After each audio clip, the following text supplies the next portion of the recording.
پښتون ژغورنې غورځنګ د پاکستان حکومت تورخم او سپین بولدک د افغان کډوالو په زورولو تورن کړ.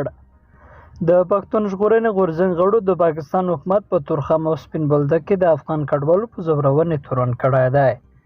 د دې غورځنګ غړو نن په ډنمارک کې د پاکستان سفارت مخې ته په یوه اعتراضیه لرونکي د پاکستان پر حکومت تور پورې کړی چې له تورخم او سپین بولدک څخه نیولې تر کراچۍ او اسلام آباد پورې افغان کډوال ځوروي، پیسې ترې اخلي او هغه کسان هم بندیانوي چې په پاکستان کې د اوسېدو قانوني اسناد لري.